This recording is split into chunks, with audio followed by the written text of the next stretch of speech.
Bismillahirrahmanirrahim. Assalamualaikum warahmatullahi wabarakatuh. Alhamdulillahirrabbilalamin. Assalatu wassalamu ala asyrafil anbiya'i wal mursalin wa ala alihi wa ashabihi ajma'in. Amma ba'd.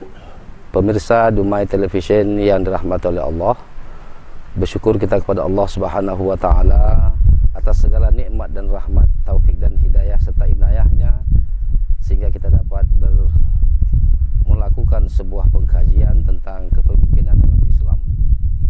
Berbicara soal kepemimpinan, bahwa kepemimpinan adalah sesuatu hal yang penting, baik dari dulu, sekarang, dan di masa yang akan datang.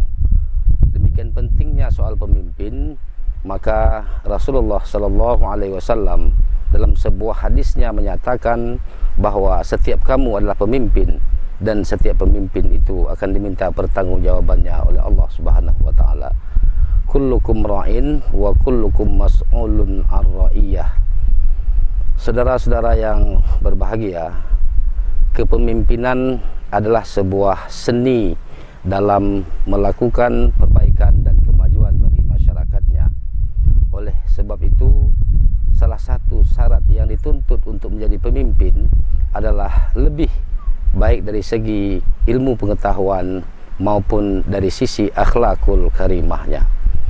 Karena kita yakin dan menyadari bahwa tidak mungkin seseorang yang tidak punya pengetahuan akan mampu mengantarkan dan membawa masyarakat kepada kehidupan yang lebih baik di masa-masa yang akan datang. Pemirsa yang berbahagia, oleh sebab itu Islam selalu meletakkan kemuliaan seseorang itu pada iman dan ilmu pengetahuan. Oleh karenanya Allah Subhanahu wa taala menyatakan di dalam Al-Qur'an, yarfa'illahu alladhina amanu minkum wallazina utul ilma darajat, bahwa Allah mengangkat derajat seseorang itu karena ilmu dan iman. Apabila iman dan ilmu menyatu, maka akan lahirlah sebuah kemampuan seseorang untuk melakukan rekayasa sosial. Rekayasa sosial adalah sebuah upaya yang harus dilakoni oleh pemimpin, karena pemimpin adalah cermin atau cerminan bagi masyarakat di mana dia tinggal. Sesuai dengan kenyataannya, bahwa cermin akan memantulkan apa yang menjadi objek dari pantulan yang melihatnya. Oleh karena itu, cermin adalah sesuatu yang jujur. Cermin adalah sesuatu yang memberikan nilai yang pasti bagi seseorang untuk melihat wajah dan untuk menilai serta melakukan kritisi terhadap perilakunya. Oleh karena itu, bagi para pemirsa sekalian, ketika kita memiliki cermin di rumah, itu tujuannya adalah untuk melihat kelemahan atau ketidakelokan yang apakah masih ada dan masih hinggap di wajah kita. Kalau kita hanya ingin melihat kecantikan, itu sudah pasti kita tidak memerlukan cermin, tapi justru cermin adalah untuk melihat wajah batin kita yang masih kurang, yang harus diisi untuk dapat melakukan sebuah perkayasaan sosial di tengah-tengah masyarakat. Pemirsa yang dirahmati oleh Allah Subhanahu wa taala, oleh karena dan oleh sebab pentingnya kepemimpinan dan kehadiran kepemimpinan ini, oleh karena itu Islam meletakkan sebuah tema penting dalam kepemimpinan. Rasulullah sallallahu alaihi wasallam dalam sebuah hadisnya menyatakan bahwa kepemimpinan ibarat sesuatu yang harus diikuti. Persis seperti seseorang melaksanakan ibadah sholat. Ibadah sholat hanya bisa dilaksanakan secara sempurna kalau ada imam dan makmumnya. Imam berfungsi sebagai panutan. Oleh karena itu al-imam tabi'uhu, imam itu harus diikuti. Jemaah yang mendahului imam membuat sholatnya tidak sah.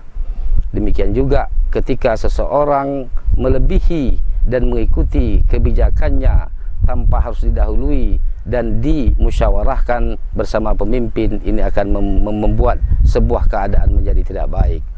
Oleh karena itulah Islam memberikan isyarat untuk menjadi seorang imam, dan syarat-syarat tersebut antara lain adalah ilmu pengetahuan, keadilan, kewarakan, dan lain sebagainya. Apatah lagi saudara-saudara sekalian untuk menjadi pemimpin. Menjadi pemimpin bukanlah sebuah angan-angan dan sebuah profesi yang bisa direbut tanpa harus ada pembekalan terutama dari tuntunan ajaran agama Islam. Oleh karena itulah Imam Al-Mawardi dalam kitabnya Al-Ahkam As-Sultaniyah mengatakan bahwa 70 tahun hidup di bawah pemimpin yang zalim jauh lebih baik daripada semalaman kita hidup tanpa pemimpin.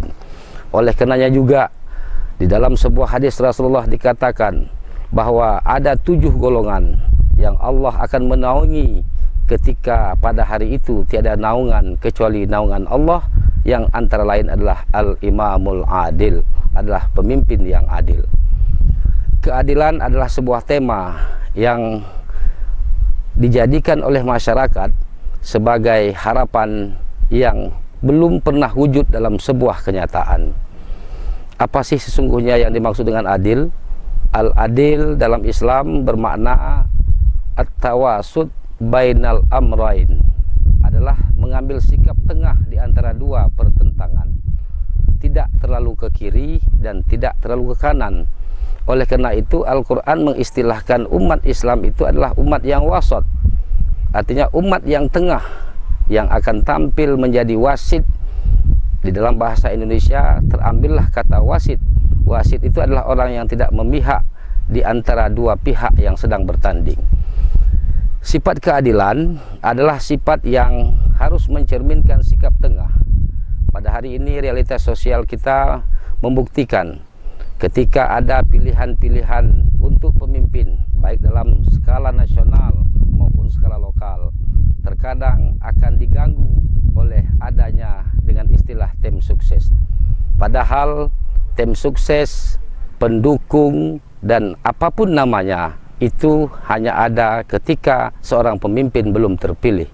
Ketika dia telah terpilih menjadi pemimpin, maka dia lebur menjadi milik semuanya, yang tidak terlalu berlebihan ke kiri dan tidak terlalu berlebihan ke kanan. Oleh karenanya, kehadiran seorang pemimpin adalah milik untuk semua masyarakat, milik untuk semua orang, dan milik untuk semua di bawah kekuasaannya. Inilah makna yang disebut oleh Rasulullah SAW dalam hadisnya an ra'iyah, bahwa setiap orang itu akan diminta pertanggungjawabannya di lingkungan kekuasaan kepemimpinannya.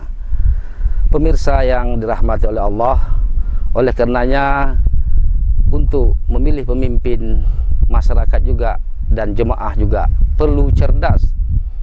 Karena pada hari ini kita melihat kepemimpinan yang merupakan terma penting di dalam Islam ini menjadi sesuatu yang dibisniskan dan menjadi sesuatu yang dipolitisir, padahal ia merupakan persoalan politik, dan politik adalah sesuatu yang penting dalam Islam. Politik dan politisir itu berbeda. Nah, oleh karenanya ke depan masyarakat kita harus lebih cerdas dalam memahami hakikat dan wujud sebagai seorang pemimpin. Pilihan kita adalah gambaran pemimpin yang akan kita pilih. Sesungguhnya Allah Subhanahu wa Ta'ala berkenan memberikan petunjuk kepada kita untuk lebih cerdas dalam menentukan pilihan-pilihan kita untuk menjadi imam kita di masa-masa yang akan datang. Sekian dan terima kasih. Wabillahi taufiq wal hidayah wal inayah. Wassalamualaikum warahmatullahi wabarakatuh.